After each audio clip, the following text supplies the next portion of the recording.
faut bien se rendre compte que les urgences aujourd'hui, c'est pas seulement du médical. Ils ont toute une fonction sociale à côté. Ils gèrent énormément de précarité en plus du médical, ce qui est très compliqué. En fait, les urgentistes, et d'ailleurs, je ne mets pas que les médecins, mais tous les personnels des urgences sont Oui. absolument multitâches. C'est un peu les MacGyver de l'hôpital. Et Ils se débrouillent avec peu de ils moyens, sont quoi. obligés de composer avec. En fait, pourquoi il y a autant de monde aux urgences aujourd'hui? Parce que c'est ce que d'ailleurs plusieurs d'entre eux disent dans ce livre et ce que j'ai pu voir, c'est-à-dire que tout ce que aujourd'hui l'extérieur ne peut plus ou ne veut plus faire aujourd'hui finit aux urgences. Oui, mais pourquoi aujourd'hui dans une salle d'urgence, on va retrouver Johnny Blanc, Ça un, m'étonnerait. un SDF, une personne âgée qui n'a pas de lieu où aller. Voilà, en fait, on accueille tout le monde, à la fois la misère du monde, mais Oui. aussi des gens qui viennent avec leurs enfants parce que l'enfant est tombé par terre. Voilà, c'est ça aussi c'est ce qui explique ce 20 millions, ce chiffre. Alors oui, déjà, on est dans une fonction, par définition, c'est le service public de santé, c'est l'accueil inconditionnel. On est obligé d'accueillir tout le monde. Voilà, exactement.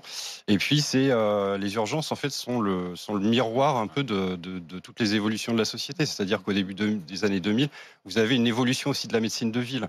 C'est-à-dire que il y a le maire d'une ville du centre de la France aujourd'hui qui dit par exemple, nous aujourd'hui pour remplacer les médecins généralistes, médecins libéraux qui peuvent assurer des permanences de soins en ville. Il faut, par rapport à quand un médecin ancienne génération part, il nous faut 2 médecins nouvelle génération, parce que les habitudes des médecins, et ils disent c'est tout à fait légitime, ont changé. C'est-à-dire que le médecin de famille presque qui exerçait presque un sacerdoce, que vous pouviez déranger à 23 heures, qui venait vous voir le matin dans votre lit, c'est fini. Les jeunes médecins, aujourd'hui, la société a évolué. C'est une profession en plus qui s'est féminisée, c'est ce qui est très bien.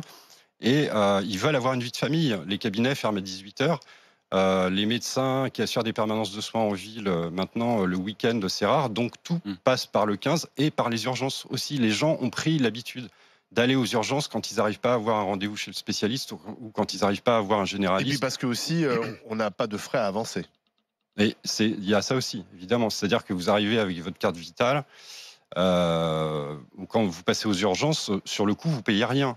Si vous avez une mutuelle, une carte vitale, vous ne payez rien. Si vous avez la couverture maladie universelle, quelqu'un qui arrive en urgence vitale, même si elle a aucune pièce d'identité ou pas de carte vitale, elle sera prise en charge, évidemment, parce que c'est aussi une question d'humanité. Et voilà, donc ils assurent une permanence de soins médicaux pour des soins qui a priori pourraient être des soins de ville, qui ne sont pas des soins urgents. Ils assurent du social, ils doivent être en capacité, au milieu de tout ça, de détecter et de faire face à l'urgence vitale Parce aussi. qu'il y a deux théories